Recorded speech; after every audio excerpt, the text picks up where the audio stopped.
Have you ever felt a chill run down your spine? Not from the cold, but from a feeling that something is deeply wrong with the world around us. It's a feeling that's becoming more common.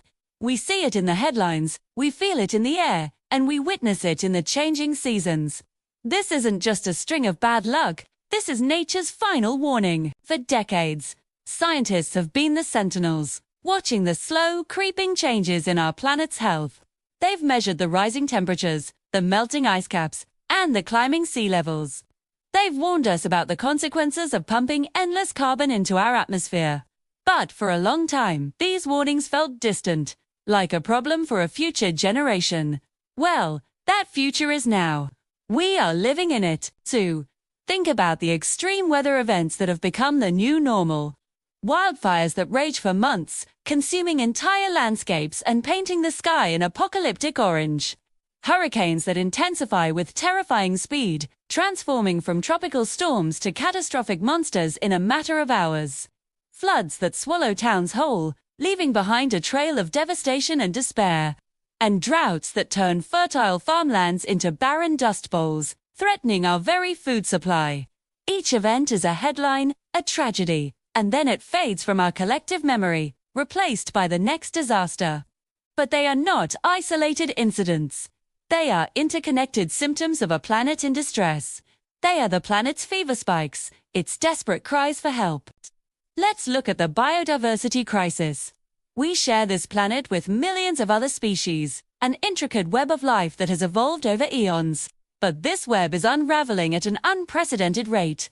The Amazon rainforest, often called the lungs of the planet, is being decimated. Every minute, an area the size of several football fields is lost. With those trees, we lose countless species of plants, insects, and animals, many of which we haven't even discovered yet. They disappear forever. Their potential for scientific discovery, for new medicines, for the sheer wonder of their existence, extinguished. It's not just in the faraway jungles.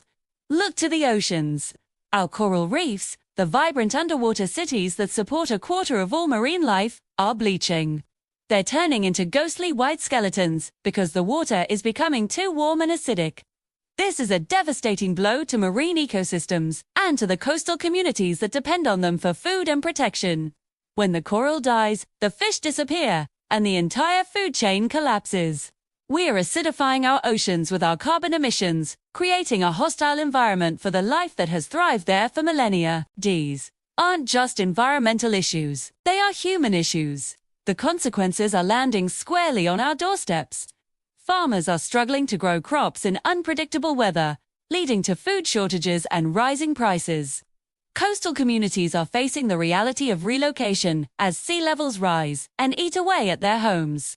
The world's most vulnerable populations, those who have contributed the least to this crisis, are suffering the most.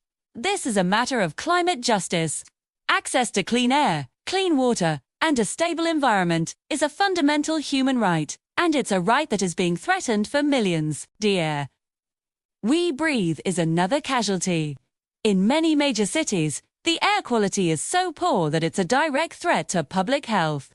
The smog, thick with pollutants from traffic and industry, contributes to respiratory illnesses, heart disease, and a host of other health problems. We're essentially poisoning ourselves with the byproducts of our modern lives. We've become so accustomed to it that we barely notice, but our bodies are keeping score. Fear. It's easy to feel overwhelmed by the scale of this problem. It's easy to feel a sense of hopelessness, to think that one person can't possibly make a difference. And this feeling of helplessness is perhaps the most dangerous threat of all, because it leads to inaction. But we must fight that feeling.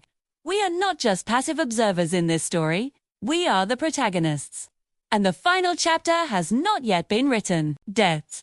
This isn't about pointing fingers or dwelling in guilt. It's about acknowledging the reality of the situation and recognizing the immense power we hold when we act collectively. The solutions are here. We have the technology for a clean energy revolution. Solar, wind, and geothermal power are more affordable and efficient than ever before.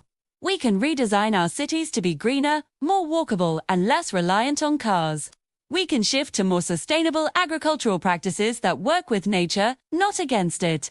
We can protect and restore our forests, wetlands, and oceans, allowing them to heal and continue their vital work of regulating our climate. But technology and policy are only parts of the equation.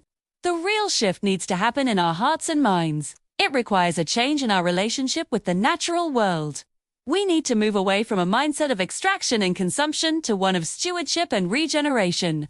We need to see nature not as a resource to be exploited, but as our life support system, our home, something to be cherished and protected. Change starts with each of us. It starts with the choices we make every day, how we consume, how we travel, how we vote. It starts with educating ourselves and talking to our friends and family about what's at stake. It means demanding more from our leaders, holding corporations accountable for their environmental impact, and supporting businesses that are committed to sustainability. Is nature's final warning, but it is also our greatest opportunity. It is a chance to come together, to innovate, and to build a better future. A future where our air is clean, our oceans are thriving, and our planet is healthy. A future where humanity lives in balance with nature, not at war with it. The clock is ticking, and the stakes could not be higher. Let's not be the generation that ignored the warning. Let's be the generation that answered the call. Let's be the generation that turned things around. The future of life on Earth depends on it. Thank you for watching. If this message resonated with you, please share this video and subscribe for more content on how we can create a sustainable future together.